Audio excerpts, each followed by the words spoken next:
قد تفيضلت المرة الأولى وما تفيضلتش. أنا بريت ما في ذمتي وقلت لكم به سم اسمها الوسام واسمها الفي. هذا سم قاتل صناعة إسرائيلية، ما أدريش من هي الجهات المختصة. أنا لحتى الآن ما عدت تمشي أي جهة تمام، ولا في الأخير على وزارة الزراعة. بس أنا ما عدت حاجة زيادة من القنوات حول الذي هي بلقيس وغيرها. لا الموضوع سياسي، الموضوع مش سياسي، الموضوع عفوي وحقيقي ومؤكد. أنا مني شخصيا شوفوا ما بيقول لكم، أنا حسين الكويتي تمام، قسما بالله وبآيات الله ومن نفسي بيده إن السم هذا جالس. ولا حتى اليوم هذا السم الذي ناشدنا وحرق القاقه ونزلوا في جميع القنوات، السم لا حتى اليوم في المحلة. ما فعلت الجهات المختصة، ما منعت مدري معي تهديدات بيتلقاهن من محلة، تلقيت تهديدات من رعية قالوا أنا بورت بالسوق.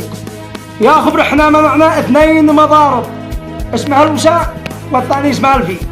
اليوم هذا كنا بعدو رقبته حرام ورب الكعبة نشرف ان هذا السم ما زال لا حتى الآن، لا حتى اللحظة هذا هينه في جميع المحلات.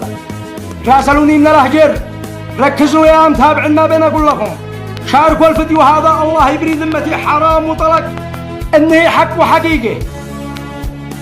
راسلوني من الأهجر من الرحاب من كل محافظة، يا كويتي غيروا اسم الوسام لا ايش السفير. الآن كتبوا مضرب اسمها السفير، تعرفوا السفير. المحل هذا دحين بيبيعوا في جميع المديريات، ما عاد أقول لكم مش في بني مطار.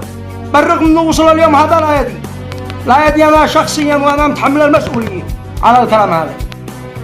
وجا قربضوني قد طرشت لهم وقمت ذبلت القلب، ما بالك بالناس والمواطنين.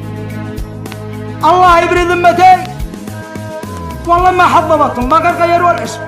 ولا لو شي ان الدوله او وزاره الزراعه مش بيدوروا الكويتي الاسم الدين للاسم ولا صور، هذا غلط. انزلوا افحصوا في المحلات بيغيروا الاسامي، تقدروا تفحصوا، لا يبودر الرعويل لا بعد ما تفحص انت جهه مختصه دوله بالوطن والشعب وفي ذمتك. انا من ناحيتي انسان مواطن عادي ورعوي، الله يبري ذمتي ورب الكعبه ان السم جالس وبشكل اقوى منك. الحين قد اسمها السفير، حولوا اسمه من الوسام للسفير. واذا اضطر الامر انا اشد الحكومه، واذا اضطر الامر فانا اقوم انزل معاهم انا شخصيا الى كل محل او الى عند كل تاجر، بالرغم انهم بيهددوني لكن قد حاجه. الله يبري ذمتي انا ادز افعل لكم ذا الفيديو والدوله هي اخبر. انزل عند كل محل انا اعرف بشمه، تعرف شم الوسام ولا شم الفي، وعاد نشتوا اي اثبات قلت لكم قبل ما كنوا يصوره افعله ورب الكعبه انه جالس في المحل. تحياتي لكم، احذروا.